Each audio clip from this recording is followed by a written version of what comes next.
What the fuck is up, world? Tiali, Tlaltic back.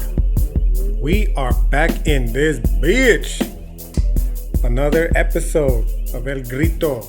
Another podcast for that ass. Coming live about, well, live-ish. More like a turn of phrase, if you will. But coming live nonetheless, because, well, I'm live when I'm recording it, right? When you're hearing it, who the fuck knows? Could be today, the day that I drop it. Could be some indeterminate amount of time in the future. The point I'm trying to say is it's been about a week and a half. See, I'm slowly getting better since my last podcast, okay? And on this next podcast, I'm not even going to beat around the bush because straight up, I'm just continuing along the story that I've been telling this whole fucking start of 2021. And I don't know if you've heard this or not yet, but the truth about stories, dog, is they're all we fucking got. So with that in mind, there really is no reason for me to fucking belay this introduction aside from a quick little fucking shout out. I guess shout out to everybody that's listening to this motherfucking podcast first and foremost, right? If you're listening to this shit, what's up, dog? I see you and I appreciate the fuck out of you. You have no idea. Partly because it means that I'm not just mindlessly babbling on into the abyss, but also because if you found this, it means because you fucking vibe with what it is that I'm saying, which means more to me than anything for no other reason than it states that there are people out there that feel and think along the same lines, not entirely, I'm sure, but certainly along the same lines as I do, which is comforting because it makes the giant world that we're living in, the infinite universe potentially even that we're living in, a little less foreign and a little bit more familiar. So a little bit of loneliness that you experience, right? I know I've experienced from feeling like, am I the only one that fucking feels this type of way type shit? Nah, dog, you ain't. And that's why I'm fucking thankful that you're here. And so shout out to you for being so, because it shows me that you ain't alone, and hopefully it does the same for you as well, right? What I was trying to say though is just a quick little plug, rather, not a shout out, but a plug to myself. Okay, and it is just it's the social media plug, dog. You already know the move, okay? If you haven't already, follow your boy on the gram, OG_IceNice13. You can keep up with me, the podcast, and all sorts of other shit that I post that I don't necessarily talk about on the podcast itself, okay? So with that in mind, let's just jump right into it because your boy, of course, has lots to say. And we're coming up off the heels of our previous podcast, which was on Nietzsche, okay? And if there could be an ultimate takeaway from the Nietzschean podcast that I dropped last week, because a lot of what I'm going to talk about this week, excuse me, is also influenced by Nietzsche, right? I've had this conversation multiple times throughout the podcast. I'm not going to reiterate it, okay? And in fact, I'll just state again that Nietzsche is more of there's a Nawa influence in Nietzsche, so there's no surprise as to why I fucking, in the Western tradition, have latched on to Nietzsche, okay? But anyways, if there's any takeaway that we're going to take from the previous podcast on Nietzsche, it's to tie it closely to the idea that I've been fucking with, and that is of the death of God through this Nietzschean lens that, because he's the one that tells us God is dead. Now, I'm not using that language to be inflammatory. I'm not using it to be fucking, needlessly gratuitous. I'm using it because that is what it is, dog. The idea that everything that we're discussing on this particular podcast series, but everything that's happening currently in the Western world is basically this, okay? It's the idea that Nietzsche fucking discovered. Well, he didn't discover, I should say, like it was made aware to him and when he was philosophizing, and that is that once the Christian God is dead, it takes away all of the imagined order, if you will, that was created in, with this Christian God as the foundation for, okay? So when I'm talking about like the death of God or God is dead, that's what I'm referring to, dog. I'm referring to this Western ideology that has sustained the world that we're living on. And what makes this fucking ideology shit such a trip, bro, is because basically, like, the truth about stories is they're all we fucking got, okay? And I'm going to get to the Truth About Stories podcast inevitably, okay? But I'm going to keep fucking with it through the ideological lens to try to drive home the idea that without stories, we're basically fucking lost at sea, if you will. We are lost in the sauce. We have no idea who we are, where we came from, why we're here, etc. So the imagined order, if you will, is nothing more than the various stories that have been developed throughout the course of human history in an attempt to make sense of all the aforementioned questions, right? Now, the interesting part, of course, is what the Nawat understood full well, and that there, in this world of constant flux and motion is no fixed truth. And if there is no fixed truth, and that means that this slippery world that we're living in, if there's no fixed truth on it, then that ultimately means that every story that we've created, there's really no foundation for it, and thus no ultimate reason as to why we should believe in it, including the Western Judeo-Christian world. It's no exception, okay? So when Nietzsche is saying God is dead, when I'm referring to the death of God, that's what I'm referring to. I'm referring essentially to the death of a story that has helped ground people in reality for an indeterminate amount of time in the future, okay? Now, this is a huge idea because intertwined in it, fundamentally so, is the notion that you might hear academic dorks like myself talk about all the fucking time. In fact, there was a meme that made reference to it, right? And I personally found the meme quite fucking offensive because I do understand what we mean when we're saying this. I'm not just throwing that shit around out there. And I hope that I've done a good enough job to help you understand it as well. And if I haven't, then I'll just keep trying to do so until we do, right? But it's the deconstruction and the construction, essentially, of ontologies. So again, an ontology, just to keep it real simple, dog, is the nature of reality, okay? So how this ties into the story shit is that the stories are what fucking shape the reality for us. They explain to us, if you will, in story form, the nature of reality. So when you're constructing a fucking ontology, you are creating, if you will, the story that is going to shape the way that, you view reality, the way that we view reality. It's going to shape the structure of reality. Now, one of the biggest problems that modernists like to make, one of the biggest problems that Greek philosophers, Western tradition of philosophers don't even consider, is that these stories are constructed with, our lenses, if you will, that I discussed before, our ideological lenses. And what happens is if we mistake the process of constructing this ontology with an absolutist approach, what basically happens is that inevitably anybody that doesn't fit into this mold is going to be considered inferior, right? Which is obviously a huge fucking problem. Because at its worst, as I've already discussed in the previous podcast, it will always collapse into ethno-nationalism that, obviously we're all familiar with what happened in World War II with the execution of fucking Jewish people. We're all familiar with what happened here on Turtle Island, the indigenous Holocaust, etc., right? So we know that when it's a very slippery slope that has fucking disastrous results.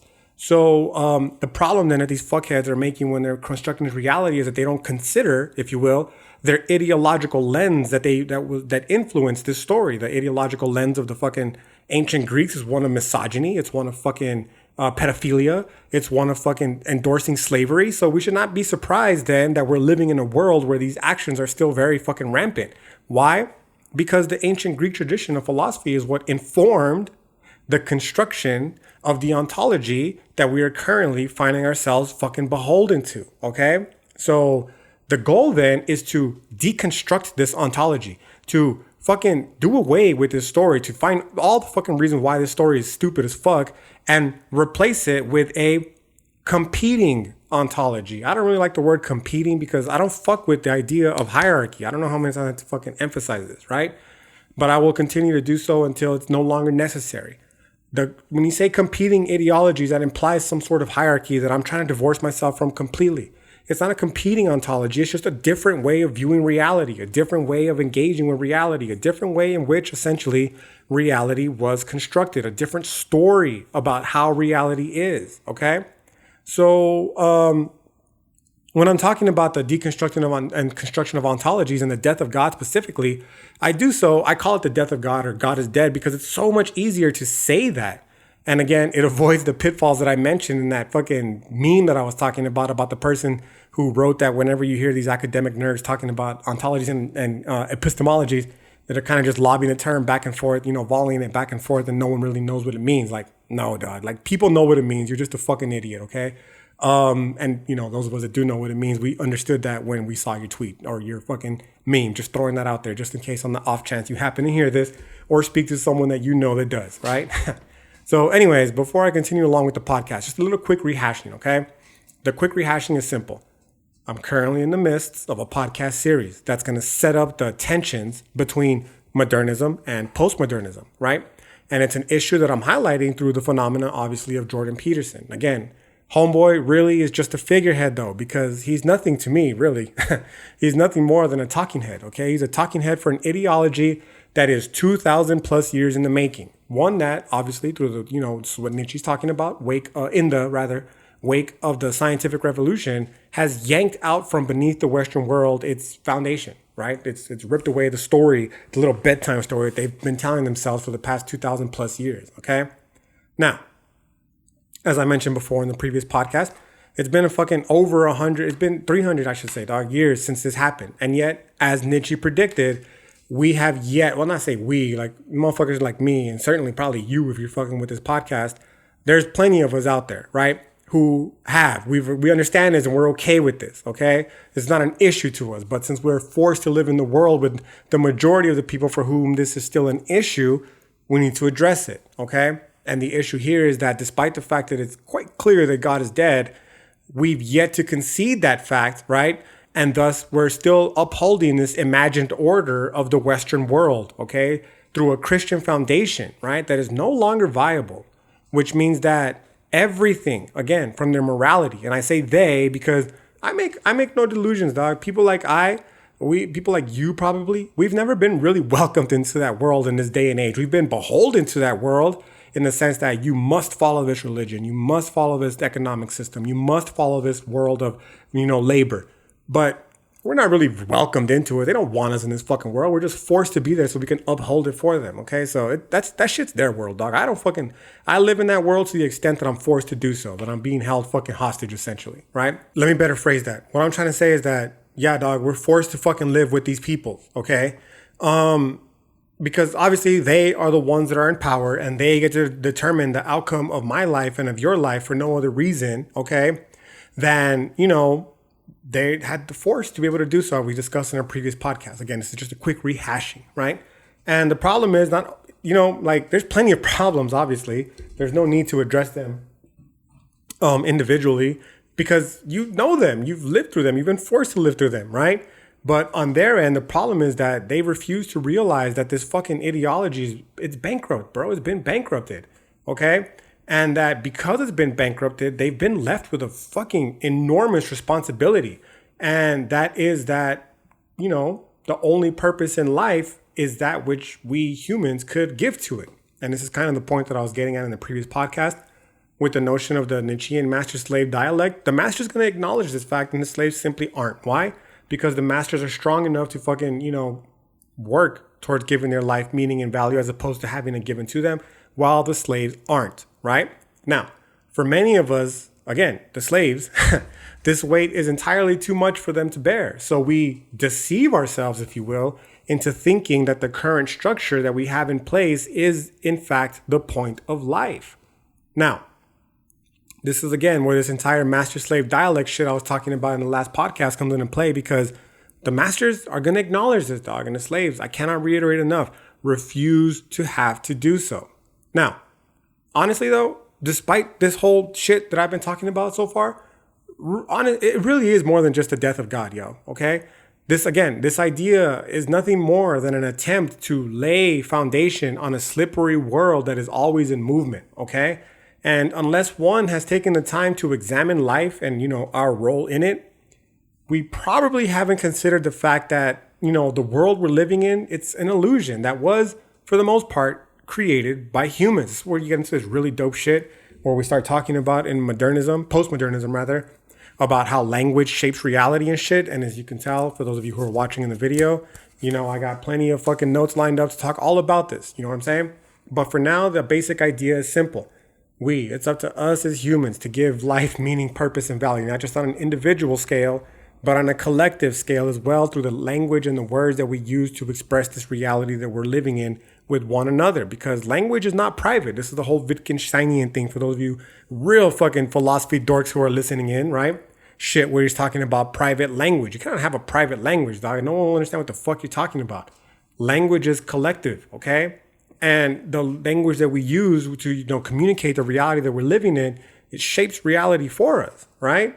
So, in this particular sense, then, what I mean is that by, we are doing nothing more essentially than perpetuating the structure and belief that we're socialized to believe with, right? When we're telling these stories about what we think reality is here in the 21st century in the Western world. And again, the truth about stories is They're all we fucking got. So what I mean by what I'm saying is that, we're doing nothing more than perpetuating the structures and beliefs that we're socialized with. What I'm saying is that you're just rehashing a story. You're telling a story that you inherited and you're repeating that story to someone else, okay? And then collectively among one another, we look at each other and we say, oh yeah, I've heard that story before. I know exactly what you're talking about. Therefore, whatever reality it is that you are perceiving, I can have some sort of access to it, despite the fact that I am not you, okay? And I don't see the world the way that you do. I can still have some sort of access to the reality that you're experiencing because the story you are telling me is familiar, okay? And thus, the truth about stories being all we fucking got, okay? So, to this extent, when we start considering it in terms of these stories that we're telling each other, it's really difficult to blame people for not recognizing, just to be clear, recognizing the challenge at our feet by the death of God and picking it up, okay? Now, what I'm saying is, let me expand upon what I'm saying here, okay? What I'm saying is it's like this thing, it's just like an inherent trait of humans. I don't have to tell you about this. You know it full well. You've done it. I've done it. You've had other people do it to you. So have I. It is what it is. Okay. It's a fundamental nature of thought unfolding. Okay. And that is that we like to we divide. There's just this tribe mentality where we just fucking put it us versus them type shit. You know what I'm saying? And one of the very common us versus them that I'm familiar with, and especially in an academic source, because I don't know if you know this or not, homeboy, but academia, homegirl, home, non-gender exclusive. It's very it's very gender inclusive academia is, right? Thankfully now it is, okay? Because we're slowly starting to fucking deconstruct the ancient Greek tradition that said women cannot be philosophers or, women cannot be scientists. It pains my heart. Man, motherfuck, okay, the burning of Alexandria. It breaks my heart rather thinking about how many fucking women, how many minorities in general, how many gay people were excluded from the creation of knowledge for no other reason than they didn't fit into the fucking mold of what these piece of shit, bitch ass ancient Greeks thought, or who I should say, were capable of creating knowledge, right? Of disseminating knowledge. That is what breaks my heart. Okay.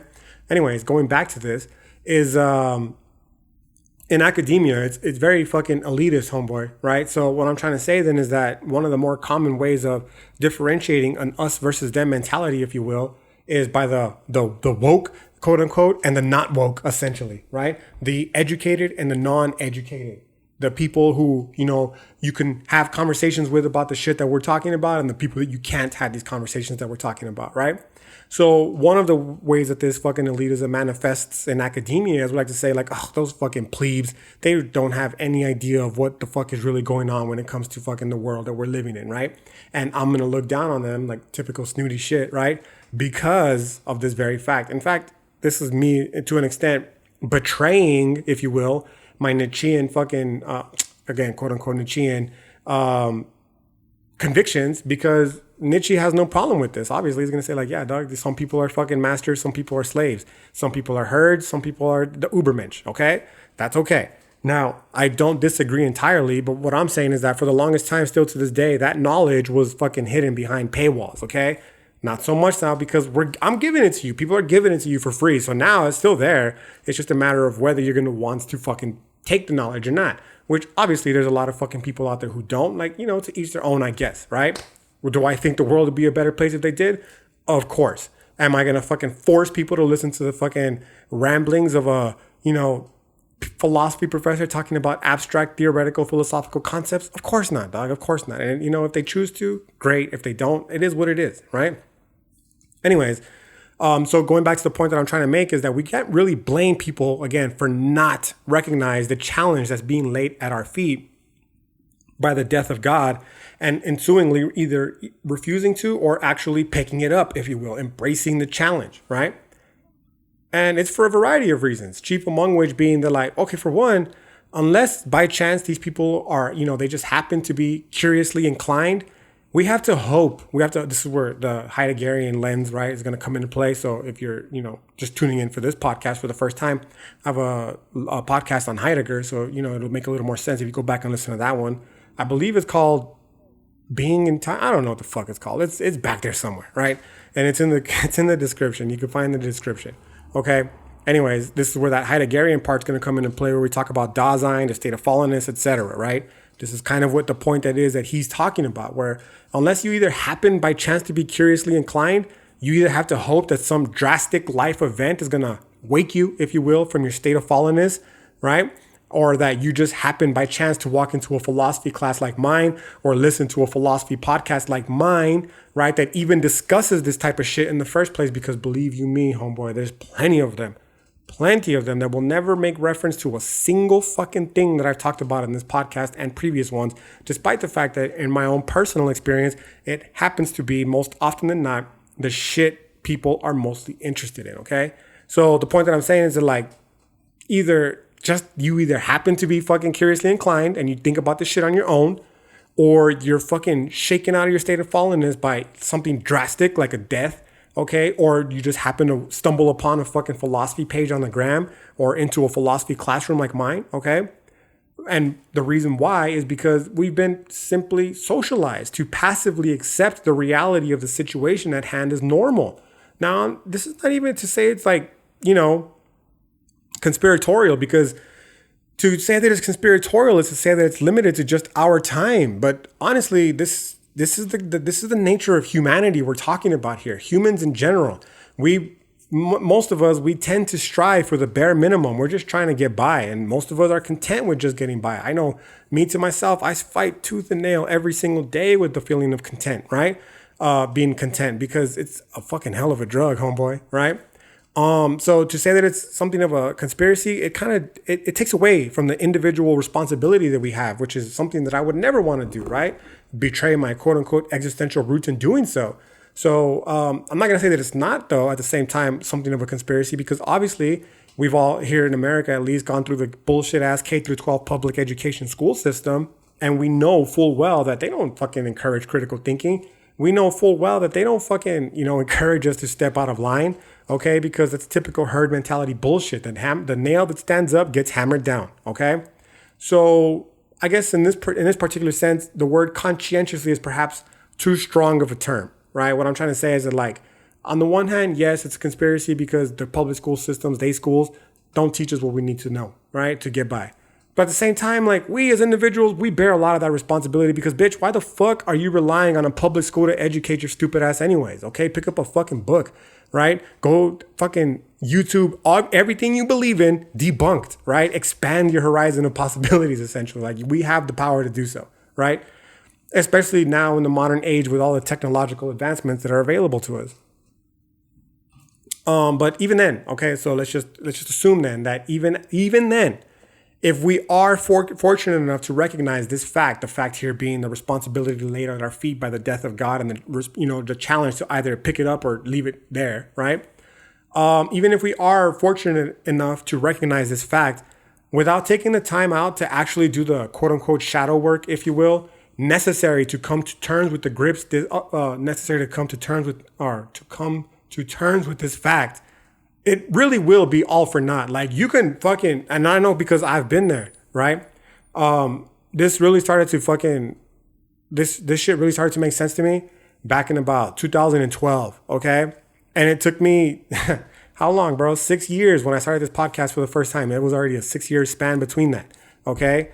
To truly come to terms and to truly come to grips with what it means that this responsibility has been laid before us because of this scientific revolution and Nietzsche's proclamation that God is dead and the rug being ripped out from underneath us in the Western world, right? So the point that I'm trying to say is, like, you can come face to face with this. You can be confronted with this. But unless we actually take the time to do the fucking philosophical shadow work, if you will, to come to terms with grips with what this is saying, then it really doesn't mean anything, okay? It's the whole fucking epistemic conundrum. I made a video about it before. The example that I gave was the Harry Potter dork, right? Neville Longbottom with a little red shit, that little shit that turns red, a little ball that turns red, okay? I call it the Neville Longbottom conundrum. He talks about how the way the little red ball works is it's supposed to remind him of something that he's forgotten. But the problem is he can't remember what it is that he's forgotten, right? That's the whole epistemic paradox. I've said it thousands of times, but I'll continue to repeat it. How do you know what you don't know if you don't know what you don't know? Because in order to know what you don't know, you have to know what you don't know, right? So that's kind of what's happening here. Like, you can learn, right? that, God is dead and God remains dead and we killed him. But if you don't really do the fucking philosophical work necessary to come to terms with grips with what that means, it's just words. And that's why you see people getting so fucking pissed off about it, because they've been confronted with it, but they have no fucking clue what it means, right? So in this respect, then, we stop to see, at least me personally, in hood philosophy for sure. I don't give a fuck about academia philosophy or what they stop to think. I know me. When I'm confronted with this and I start to think, okay, well, if that's the case, then it seems as though philosophy really is then nothing more than a toolkit, bro. You know what I'm saying? And in this instance, it's like a lantern, if you will. The philosophy is a lantern that we carry. It's a multi-instrument device, bro. And in this particular instance, it's a lantern, okay? And we carry this lantern with us into a very, very dark place, okay? And that very, very dark place is within our hearts. It's within our minds. It's within our tonales. It's within our soul, if you will, okay? It is whatever or wherever the fuck you think the subliminal, the unconscious part of yourself resides, okay? And that is where the philosophical journey for this particular podcast, but also the foundation of hood philosophy, really starts to kick into gear, okay? We start to see that this lantern is there. It's ready to be used. But unless we actually pick it up and get fucking moving, it's useless, bro. It's fucking useless. The lantern is of no use. This is the point that I've been trying to emphasize through both Kierkegaard and Nietzsche, as well as a part of my other beef with academic philosophy. And the beef here is how the point of, that is how philosophy without action is just an intellectual masturbatory exercise. You cannot have just theorizing with no actual action. This is one of the things, by the way, that I started to realize a little bit more. Because, back in the day, I used to be that dude to stud up out in the fucking corners with signs, bro, and saying, this is wrong and here's why. But then I started realizing, like, yo, this is not doing it. At least it's not for me. I applaud the people who still organize and do that type of shit. But for me personally, that wasn't my space. Why wasn't it my space? Because I realized that for what I was trying to do, it was a masturbatory exercise. And the reason why is because, I had the philosophy, but I wasn't using it to fucking to gain the real knowledge, bro. I was using it to stun on motherfuckers. Like, I know why things are wrong because I'm a philosopher and blah, blah, blah. Like, it was fake shit, dog. And that's why I personally stopped doing it. I'm not saying that the other people out there who are doing it are the same. I'm saying me personally. And that's why I stopped fucking doing it, right? I realized, like, yo, you want to make some real change, bro? Apply the actual philosophical tools that you have to make the change where it's really going to fucking count. And that is within yourself, bro. At the time when I was doing a little stand outside in the corner protest, yo, your boy was fucking, I was a mess, yo, like straight the fuck up. I had I still have a lot of fucking unresolved trauma issues and shit, but back then, whoo, baby, it was a lot worse, okay? And I was using that kind of shit as a distraction of having to deal with the real type of shit. So finally, I came to terms with myself and I said, let's take this lamp and let's illuminate the real place that it needs to be. And that is, again, inside the abyss of your heart, the abyss of your mind, the abyss of your fucking tonali, homeboy, okay? And realize that it's so much more, this philosophy shit, than just a fucking intellectual exercise, right? It really does have the ability to radically transform not just individual lives, but humanity as a collective whole. How? Because say what the fuck you say about philosophy, make all the jokes you want about philosophers. At the end of the day, everything you know about fucking reality comes by way of philosophizing. Philosophizing is the grand story that we tell each other, that we've told each other collectively throughout the course of human history.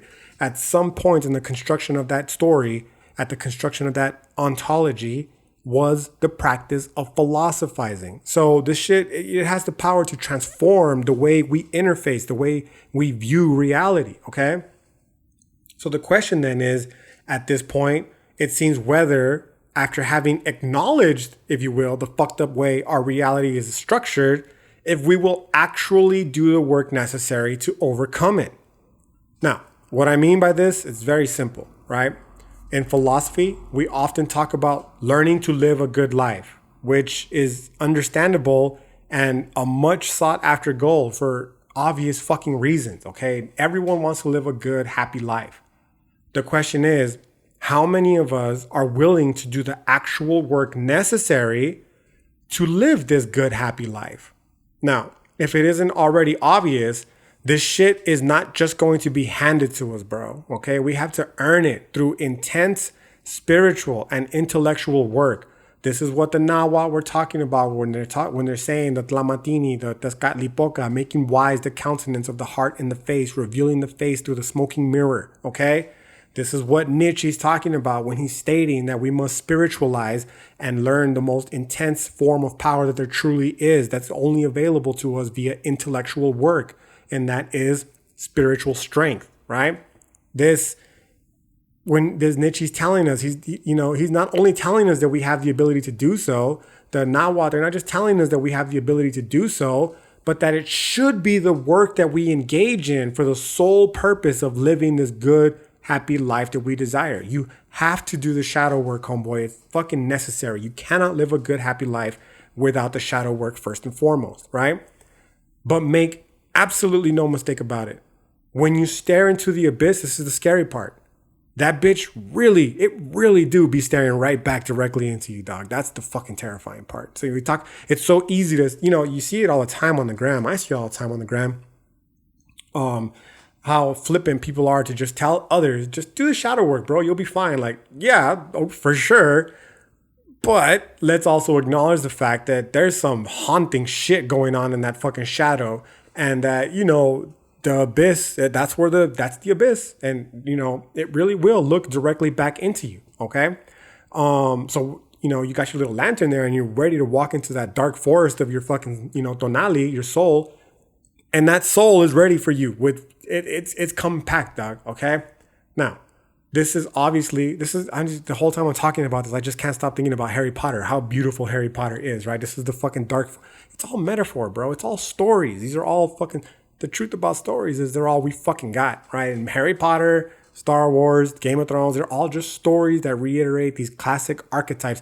As you can tell, I've been spiffing up on my Jung, okay? Somewhere along this podcast series, there's going to be a Jungian podcast. I'll get it to you as soon as fucking I can, right? I said every week, but obviously I've been slacking on the mackin'. I'll pick it back up, though, because I got to get this bitch out. It's a long story I got to tell, okay? Anyways, going back to the Harry Potter shit, the Forbidden Forest, right? There's all sorts of creatures in that forbidden forest, homeboy. And obviously the Forbidden Forest is a metaphor for you, like what's inside of you, okay? And there's all kinds of shit in there. And this is daunting in and of itself, especially for those of us whose will, in the Nietzschean sense, has yet to be hardened. I'll use a shitty metaphor, but it relates nonetheless. The shitty metaphor is you're not going to just sit under you're not going to just stand under a squat rack and fucking squat 225 pounds if you've never fucking squat pressed in your life before. If you've never squatted in your life before. You probably won't even be able to lift the bar alone, homeboy. I'm being completely honest with you, because even the bar alone is heavy. If you've not even done body weight squats, right? You got to work your way up. And the same is true for the will being strengthened when you start to stare into the abyss. Like, it's easy for people who have done the shadow work and have become familiar with the shadow work to jump into that bitch and be like, yo, what's up? It's me, your boy, right? But it's fucking very difficult for people who have spent an entire life avoiding that very region of their soul, their tonali, for the obvious reason that it's filled with fucking monsters. The monsters, of course, being trauma and all that other kind of shit. You know what I'm saying? Now, the irony is that the only way this will can be hardened is by staring into the abyss, which obviously, like I just mentioned, is a daunting task which will inevitably take us, if we go deep enough, into the darkest recesses of our being. It will force us to confront, either willingly or otherwise, dog, one way or another, our deepest traumas and fears, many of which we'd rather not address. We spend an entire life constructing fucking defense mechanisms to avoid having to do so, right? The most obvious one that I could talk about at this potential point is death, bro. Like, that's what everybody's fucking afraid of. And if anyone tells you that they're not, they're fucking lying, dog. You have people who have come to grips with it, maybe. You have people who have engaged in the shadow work necessary, like myself. I'm not trying to hype myself up. I'm just telling you, like, yo, this shit terrified the fuck out of me. It still does, right? Just not as much, because I've done a lot of the shadow work necessary to have to to come to terms with my finitude, if you will, with, the finitude of all living things on earth, your loved ones, yourself included. You know what I'm saying? But it's the most obvious one because, that's what everyone's fucking afraid of. And if you're gonna go into that abyss, dog, guess what? That's just one of the many monsters that's there waiting for you. It's just there. If anything, that's probably the Voldemort of the monsters. You know what I'm saying? Like everything else, those are fucking scary too. A dragon is terrifying, no doubt. It's like depression. Fucking those giant spiders in Harry Potter, those shits are scary too. That'd probably be some of your unresolved mommy or daddy issues. Troll. Let's see, what is one that we can make up for the troll? How about mental illness, right? Like just whatever. These are sloppy, lazy, but the examples remain nonetheless. Okay, but in that forest, that's where Voldemort started, right? That's where he was trying to survive feeding off the unicorn blood. Okay, there's that one right there, death, right? And guess what? If you're gonna go into that dark forest, it's inevitable. You're gonna stick your head in the dirt, right? Or rather, it's inevitable that you're going to confront that. Okay, that unfortunate fact, or rather, just fortunate or unfortunate, whatever language you choose to explain your views of death, right? For me, just a fact. It's neither fortunate or fortunate, but a fact of life, and that is death, right? And when that happens, you're going to be faced with one of two possibilities. You can either stick your fucking head in the dirt, right? Or you can confront it. No matter what, though, we realize it's not going to stop it from coming, right? In fact, if we do stick our head in the dirt, it's only going to be worse in the end, because when the moment does arrive, not only will you not be prepared for it, but you will not have made peace with all the things you wanted to do before leaving this bitch, dog, leading to a very, very difficult transition from this life into the next.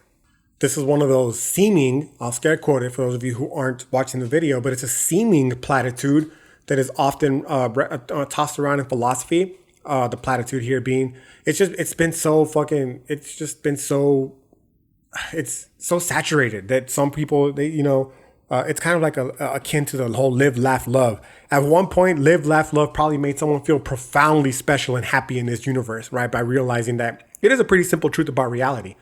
But after you fucking, it's been repeated, the story was repeated for so much that it became a fucking joke, right?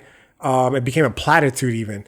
And the same is true when you say the whole point of studying philosophy is to prepare oneself for one's death. Like at this point, it's like, okay, fucking emo, calm the fuck down. It's not that crucial type shit. You know what I'm saying? But it really is, dog. Like in many respects, that's kind of what, at least from one particular, facet of this philosophy in this particular sense, absolutely so, right? Like you philosophize in order to prepare yourself. You want to live a good life? You better come to terms with grips with the one thing that strips many people from the ability to do so, and that is their fear of death, because some of us are so terrified of fucking dying that we spend our entire life not even living because we're stuck in fear, essentially, right? So if you want to fucking overcome that fear, you got to overcome the source of it, which is death, which is the only way to do so, the thought logic goes, is to, philosophize, because philosophizing is the act of coming to terms with one's finitude, with one's inevitable death, right? Now, again, once you're in that forest, dog, everything's going to come to fucking fore. You got some unresolved mommy and daddy issues. Guess what, homie? You're going to continue. They're going to be there. They're going to be there, okay? And you can either address them or not.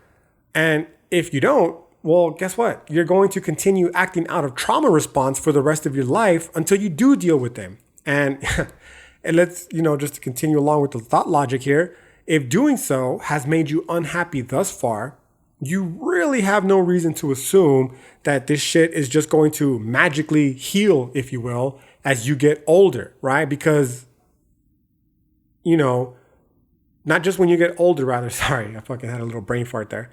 But not just when you get older, but it's not going to magically heal when you buy a new whatever or anything else that we're told is what's going to make you happy in this society, right? It's you either deal with it or you don't. It's that simple. You can either be a fucking 34-year-old, for instance, like myself, who is going through the uncomfortable work of having to deal with all this shadow shit, or, I could spend the rest of my life in my 80s, 90s, if I get to live that long, right?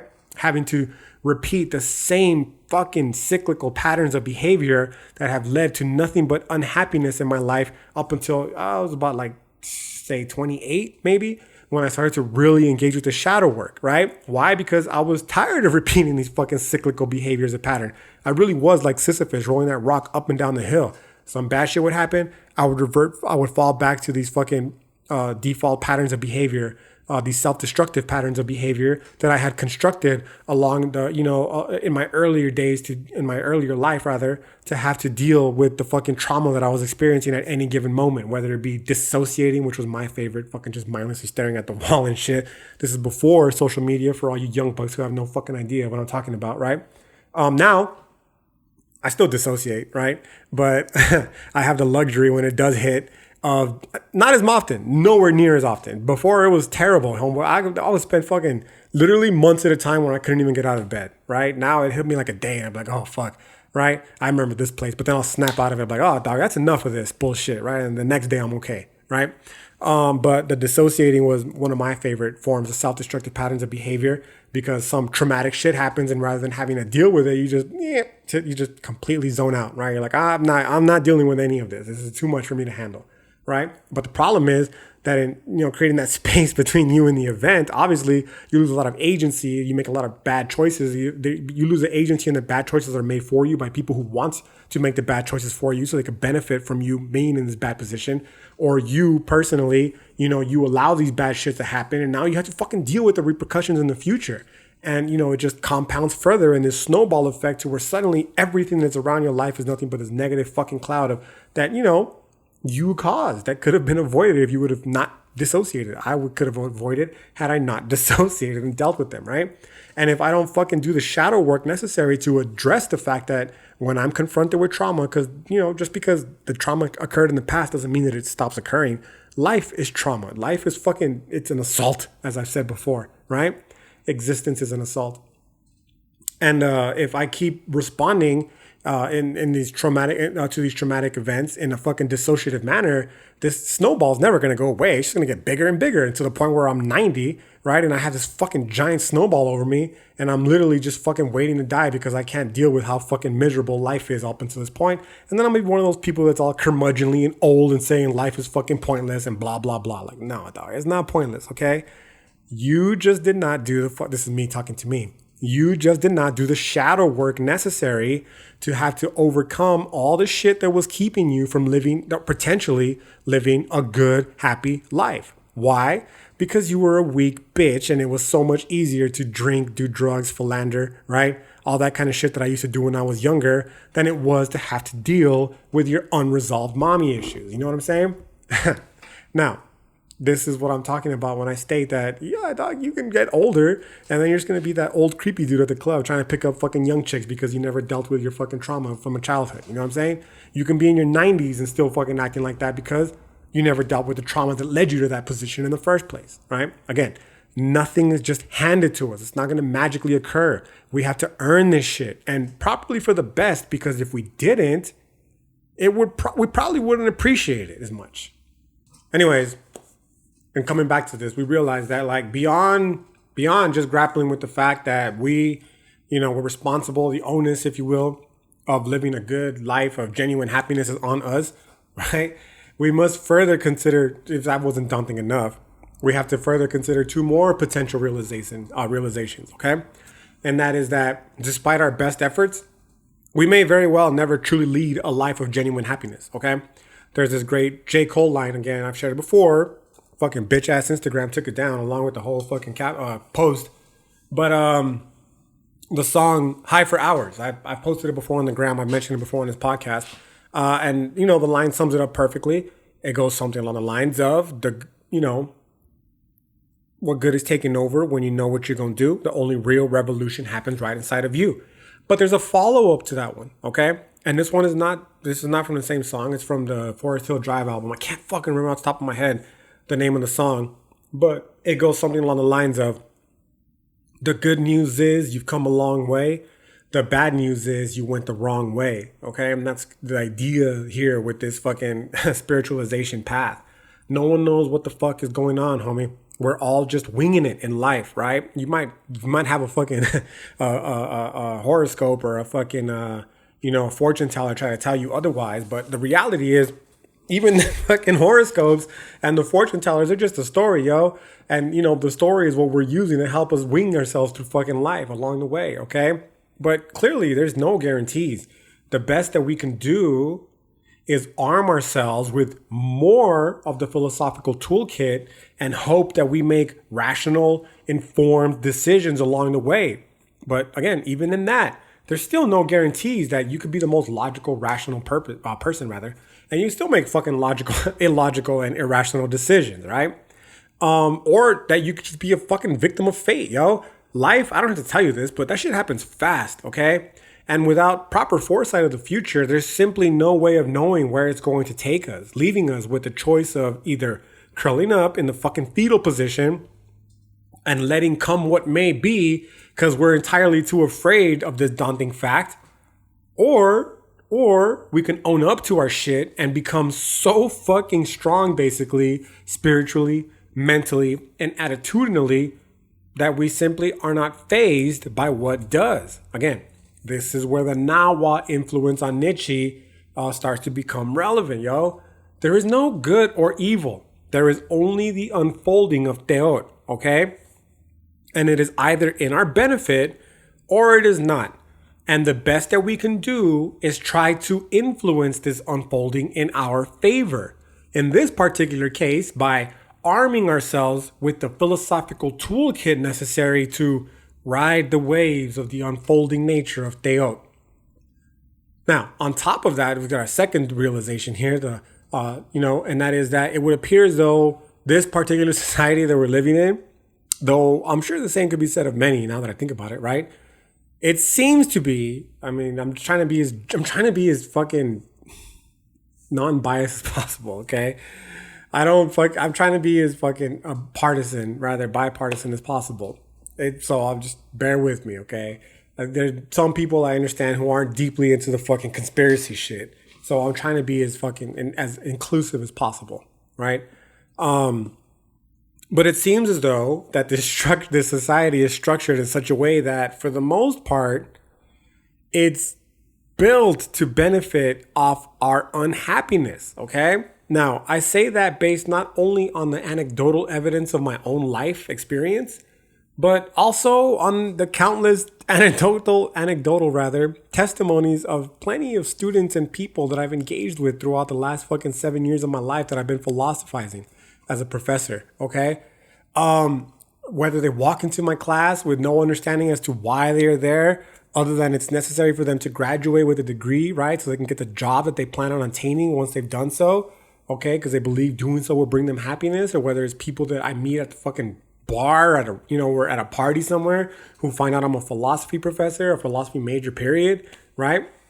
And what it boils down to essentially is that, this negative force that survives off our unhappiness, I hate to be so reductive, but it's fucking true.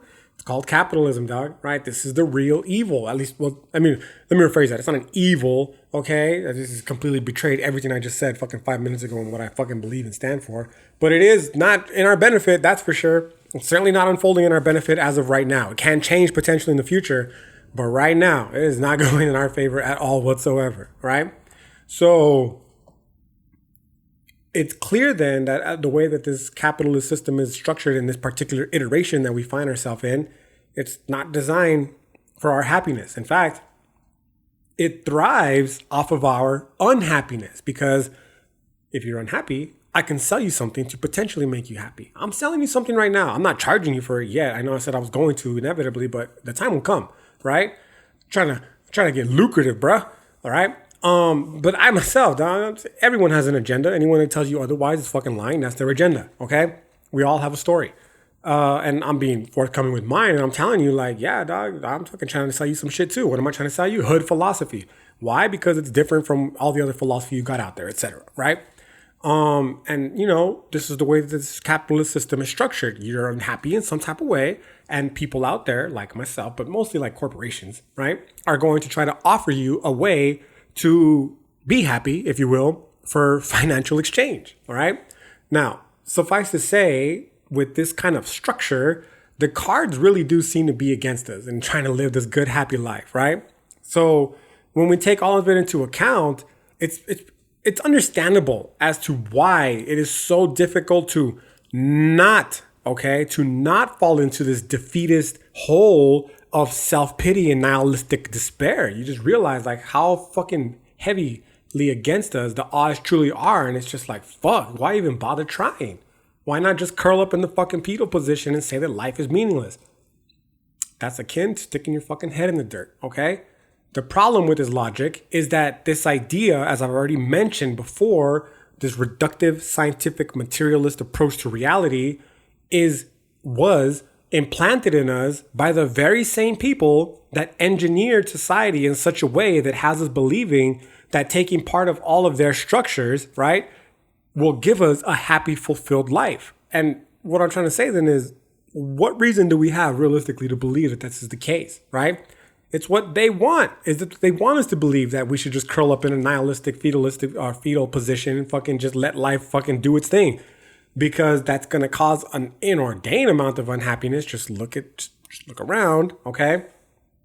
To which they will offer something that will fucking try to make those people happy in exchange for financial goods. Whether it's a religion, whether it's a fucking college degree, let's be real, whether it's hood philosophy, whether it's clothes, anything, bro. They're going to sell you anything, whatever it takes, right? It's the American way of life. And any ensuing society that is built off the underlying values of the Western world, really, okay? Because it's nothing essentially more than a giant product that we've all purchased. And the cost, it's not measured in the dollar bill, but rather in our lives. Like, I'm not trying to be hyperbolic, but that's really what you're fucking paying for all of this, okay? You have the ability to either wake up from your state of fallenness and live a fucking life of authenticity, or you don't. It's one way or another. Like, it's either or, okay? And this simple fact can be readily traced through a series of questions, right, that I like to ask in my introduction to philosophy classes. Now, as I previously stated, I'm well aware, dog. I'm well aware that my class is, by and large, it's not filled with students who want to be there, okay? But rather it's filled with students who are forced to be there. Now, just to give, a little humble brag on my behalf, most of the students that are forced to be in my class, they did choose to be in my class because, right, my professor is a powerful tool, as along with word of mouth, and your boy's a pretty dope fucking professor, okay? This is my way of plugging the shit that I'm going to sell you in the future, my future philosophy course, right? Not just at EPCC, but, the one that I'm going to put out there for the world to purchase, right? Anyways, the ones that are in my class, still, even then to that extent, most of them don't want to be there, dog, right?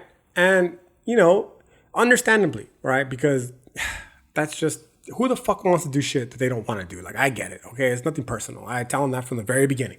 It ain't personal. I understand, okay? Now, most of us, myself included, because I was a student at 1.2 and I was forced to take bullshit ass classes that I didn't want to fucking take, right? And,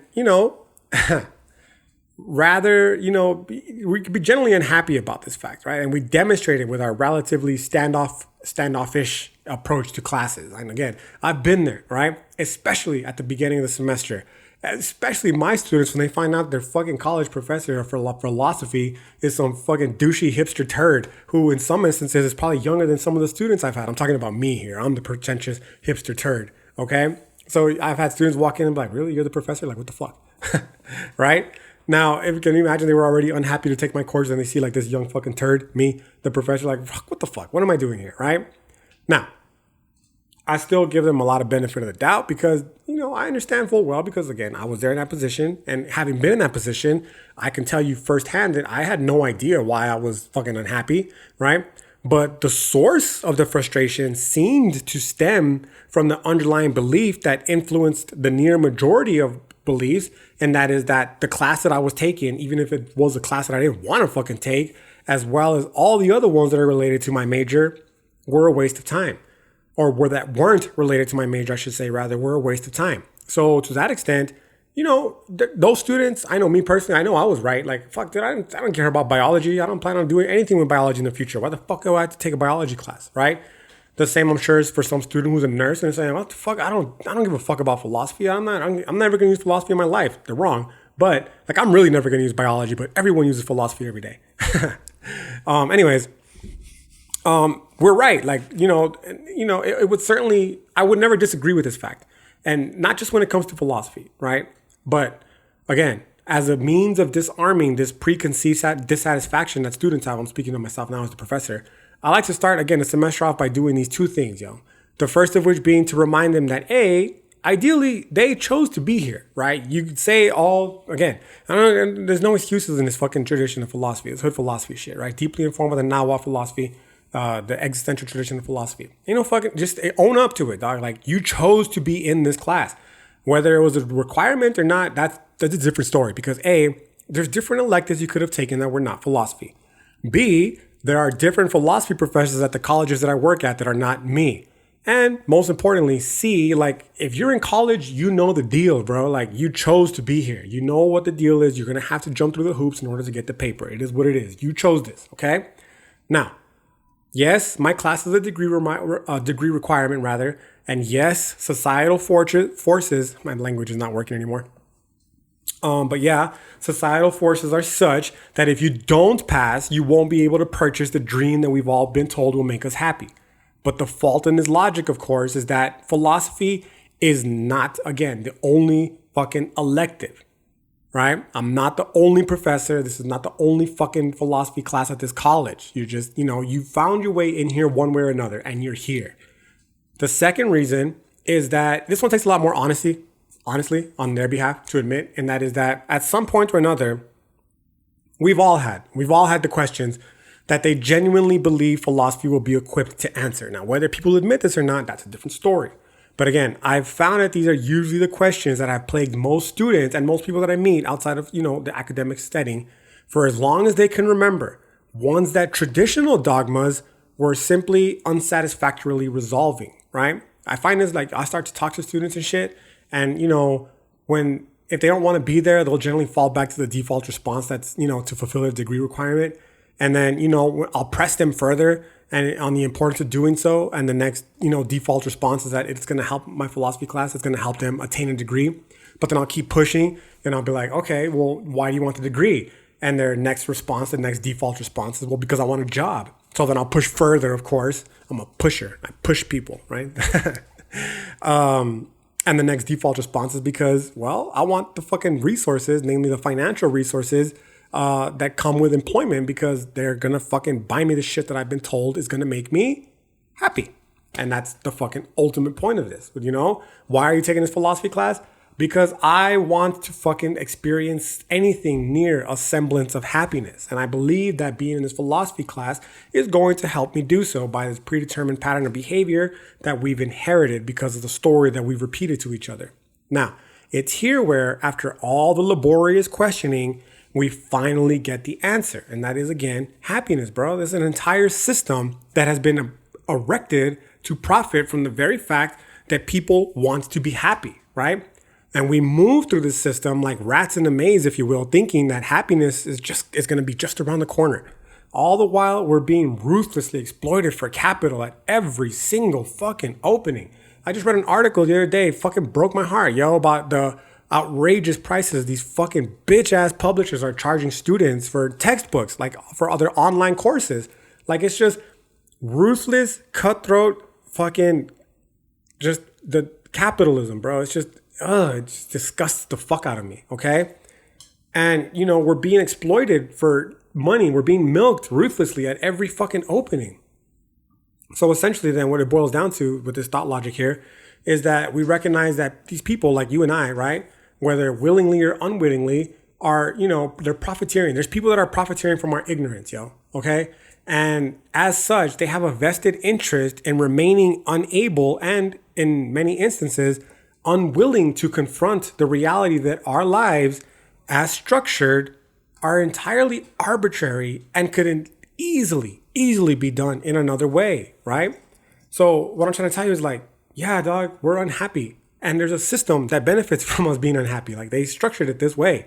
But what I'm also trying to tell you is, like, you have the power to change that, either individually, but also collectively. Like, we can all fucking make the changes within us required to make the collective universal shift so that this is no longer the case. Like, that's also a capability, right? Now, obviously, this type of shit is not limited to just the classroom, bro. This is the point of hood philosophy, right? It's to make the practical ramifications of philosophy clear. So in this particular sense, the practical application is simple. We start off as unhappy students, whether it's in K through 12 or beyond, and we think that graduating is going to make us happy. But the fault in this logic is that we're just replacing one man-made institution with another. And if you're unhappy in college, what the fuck reason do you have to believe you're not going to be unhappy rather in the job market? None. It's fucking nonsensical to believe this, right? It's irrational to believe this. So in understanding this, then the goal becomes twofold, and that is to first realize that if we are inherently unhappy rather with ourselves, there is nothing that we can do that's ever going to change this fact. I like to call this is me personally just making shit up, but everything is made up, okay? Stay woke. I call it the Battlestar Galactica conundrum, and that is that we can travel 1 billion fucking miles in any direction, right? But you are never, ever, ever going to be able to either escape human nature or distract yourself in any fucking single way, right? You're just never going to be able to, that is going to be able to help you escape yourself. It's just not possible, right? So what I'm saying then is that if you're unhappy with humans in general, good luck because they're everywhere, right? And more personally on an individual scale, if you're unhappy with yourself, nothing you ever do, no institution you ever partake in is ever going to change this fact. And to believe otherwise is fucking irrational, dog. There's only one thing you can do. He who look outwards, what's that young quote? My mind is slipping. It's something along the line, he who looks outward, something, he who looks inward awakens, right? I'm trying to be gender exclusive, right? And that's what gets us to the second point, this twofold realization. And that is that the point of studying philosophy is to get you to recognize this fact and help arm you with the correct tools necessary to adequately adjust. It's going to be painful. There's no question about that. It's going to be painful as fuck. And it's going to come at the direct expense of many of the beliefs that we hold deeply. But that's okay, right? If it is because of these systems that you were in this state, or rather, it is because of these systems that you are in, that we all, for the most part, are in a state of unhappiness to begin with. So it would be insane to believe that these very systems would be the ones that are going to rescue us from it. So studying philosophy, in turn, ideally, will help us to recognize this by instilling within us the critical thinking skills necessary to recognize the deception inherent in this default mode of being that has been passed along, or rather passed off as the quote unquote purpose of life for entirely too long, dog. So I guess simply, if I'm going to keep it simple, what I'm trying to say is that the point of hood philosophy is to help us realize the extraordinary power that we have to determine the quality of our life, right? If you're unhappy with your life, dog, you can change it. If you don't want to be beholden to the whims of societal forces, change it, okay? Straight up, we can do this at any moment. It's never, ever too late. Now, usually at this point, like I'll have students or people in general that I'm talking to say, well, what about free will? And I'm like, yo, motherfuck the free will determinism debate, dog, okay? It's about owning the fact that that's just intellectual exercise at this point. It's masturbatory exercise. Like, yes, it's a very real problem, but yo, like, how the fuck is that dealing with that gonna help you, deal with all the shit that's making you unhappy? If anything, it's just gonna give you an excuse as to why to continue doing all the shit that's making you unhappy, because you say, oh, this was destined for me. I cannot change it. My entire life was predetermined long in advance. Nothing I do will ever change that. Fuck off with that defeatist bullshit attitude, bro. Own the fact that the fucking outcome of your life will always ever only depend on how much work we put into making that shit happen, right? We've all got the power to do so. We've all just been stripped of the realization of this fact. And taking it back, it doesn't mean standing out on the fucking corner with a picket sign lamenting the ills of society. This is me talking to me, relaying my experience to you, right? It doesn't mean crying about how fucking unfair the world is or lamenting about how tough how rough your childhood was. I'm not trying to take away from your shit that you experienced. I'm just saying, like, yo, that's life, bro. Like, that shit, that is life, okay? And it's, we can dwell there, we can lament there, we can commiserate there with one another and other people. But realistically, at some point, you're going to have to ask yourself, is this making me happy? Or is it just another excuse that's going to keep me away from the fact that in the end, I am ultimately responsible for my own life because God is dead. God remains dead and we killed him, right? The onus is on us. You have the responsibility been laid at our feet to either take action and make our life what the fuck we want, or to stick our fucking head in the dirt, or to lay in the fetal position and just come what may, right? Now, in order to take responsibility for our lives, we have to, of course, undo ourselves from the forces that spent so much time and resources into making us into the person that we were in the first place, the person that we are in the first place. What I'm saying is that it's no use trying to change the world. Again, it's no use in trying to change the world if we ourselves are simply going to go out into the world as the very same person that the world created. We're just simply going to perpetuate the same fucking pattern of behavior. The house always wins, bro. You can beat the house, but it's going to take a lot of fucking work, right? And this is why, for instance, both Democrats and Republicans bomb people on a daily basis. The house always wins, bro. The house always wins, right? So if anything, then, and moving along with this fucking, the theme for this part of the fucking story that I'm telling you, is that we need to learn how to think critically, essentially, okay? Hence the importance of philosophy. Because for many of us, these skills, they weren't fostered in our lives. I know that's certainly the case for me, going through these public schools in fucking America, right? Now, again, whether you're conspiratorially inclined or not, that shit's irrelevant, bro. Because there are very, very clearly these powerful forces at play that benefit from our ignorance, and refusing to acknowledge this, it doesn't change this fact, yo, right? The truth, if you will, it's difficult, and some of us, we can't handle it, right? And if you're one of them, then that's fine, yo, that's on you. Like, this is an individual journey for every single person. I'm not up here trying to pontificate. I'm not trying to make any normative claims saying that you have to do this and live this way. I'm just filtering the reality that I'm experiencing, homeboy, okay? Now, in this particular sense, what I'm saying is that you got to recognize that if we continue the same model of being like actual being existence that we've been socialized with, we're never going to be anything more, than these fucking sacrificial lambs that are getting ready for the proverbial slaughter, if you will, right? That's been prepared for us by any number of institutional forces that did take the time to recognize the world that we're living in and for what it really is. And, at the end, honestly, bro, we have no one to blame for ourselves, okay? So again, here's the challenge, right? And the challenge is then you either use the philosophy to help you fucking carry this burden that is before all of us as a means by which to confront this fact and learn the ways to overcome it, or you can continue your current pattern of behavior, because that's your choice. And, honestly, that's fine too.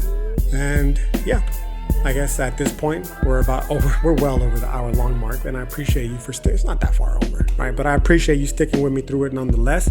It's just another part of the long story that I'm trying to tell. So for sure, the little sickness of spirit, it's slowly made its way out of my body, right? So I'm gonna get another one out within this week, and then by next Sunday, hopefully, I'll be back on track with however many podcasts I'm supposed to be on for this year, trying to keep on track with my 52 podcast goal for the year and continue along the story that I'm telling you. So until then, I hope you have a great rest of your day, and I'll see you next time. Peace.